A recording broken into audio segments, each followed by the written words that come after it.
Greetings sailors and welcome back to World of Warships and a view replay from May the 9th here in the Tirpitz, which is one of my favourite ships. It remains one of my favourite ships after all these years. It's a fun ship to play around in. Now there's a couple of things to note with this game. One, you'll already have noticed that this is a very short game, so somebody somewhere's getting waffle stomped. Second, the field of view might look a little funky. You may have noticed this occasionally in other matches. It generally means the person who was playing the game was using a wider monitor than my standard 16:9 monitor, so that kind of messes with the field of view a little bit with the replay, but not in a bad way. I hope it just looks a bit different, and if you're thinking it does, then that's why. This is also the first video recorded with my brand new NVIDIA, I keep wanting to say 1070, 4070. Why do I keep wanting to say 1070? I don't know. All the stuff arrived for that today, so that is now installed and working. I've had to fiddle around with the graphic settings in a few games, but it largely seems to have just gone in and be working absolutely a-okay.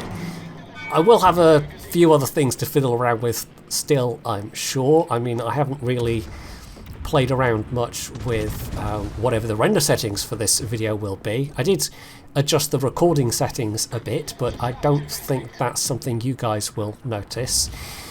And yeah, overall, it's pretty nice. It means I can do things like have ray tracing on now, and I've actually had to, one of the things with a lot of games is make sure that the FPS is capped, because of course I'm still only running 1080p, so for a lot of things it's kind of vastly overpowered, and even for stuff like ray tracing it's still a bit overpowered, but in terms of like video production stuff, then yeah, this is going to be pretty useful.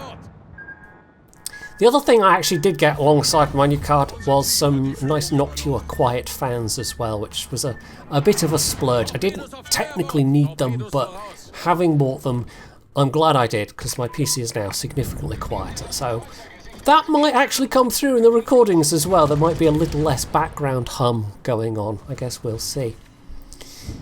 Anyway, onto the game at hand. We're actually almost halfway through the replay. That was the first kill on that CV. No idea what they were doing. That was not a good position to be in, and they got themselves killed in very short order. Even if they hadn't, even if they'd somehow been unspotted, it's still a terrible position to launch planes from. This isn't Two Brothers. You're basically launching planes out into the middle, and they're immediately flying into the AA of stuff that's on the other side. So, no idea. Not a clue. He also took out that sub, which was quite nice. It's always nice when you're able to take out a submarine. And now he's able to just push forwards and be relatively aggressive, because the major threat that's left in his immediate vicinity is that destroyer. Although he could also get hit from the side as well. But the Massachusetts now no longer has line of sight. They look like they are pushing round that middle area. The next victim was that Pensacola. Again, no idea what they were thinking. We're now, however, into slightly more dangerous territory than a broadside Pensacola, because we know that destroyer is fairly close. He's just caught the tail end of the Z-23's hydro. If they decide to rush him with torpedoes, that could be real bad. There's also a Bismarck in his face, but he's angled towards them. They're not a huge threat at this exact moment, and they've also just taken a big chunk of damage from Allied torpedoes from the Sturdy.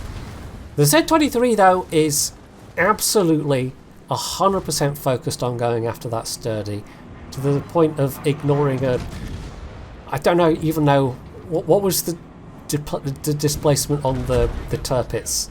We're talking many tens of thousands of tons worth of battleship. They just decided to ignore it and at least get themselves maybe a kill, get some damage. No, the sub was obviously the more important target. Okay then. This enemy team is something. It sure is something. So the Bismarck, understandably, decides that they're going to go down fighting. They're going for the ram, except this is a Tirpitz. It has torpedoes, and that's not happening. I don't even think May realised how low the enemy points were, because he turns to look at the Zara with the clear intent of getting a 6th kill. But there's no time, because the enemy team lost the moment that Tirpitz got sunk. So, yeah, this was a real ruffle stomp. You got a pair of dev strikes, you got the close quarters, the Confederate, and of course the Kraken. Kind of low damage, but this was over so quickly that, yeah, this was not a fair fight. It wasn't at all. So at this stage, I am going to point out 2 things. In his email to me, May pointed out that this isn't actually the first replay he sent me that will have been on the channel. There's a St. Louis game from, I think, 5 years ago at this point, which I will link in the description below. He also said that he had basically put down warships for a really long time and just moved on from it. But he said that at the moment he's recovering from some injuries that means he can't move around much, and so he's been playing some warships to pass the time, and this was one of the matches he has had. So hopefully you get better soon, and yeah, hopefully you continue to have entertaining games that aren't, you know, filled with frustrating submarines and CVs, because yeah, that's one of the reasons why they stopped playing in the first place. Anyway, so hopefully you enjoyed this replay, even though it was a very short one.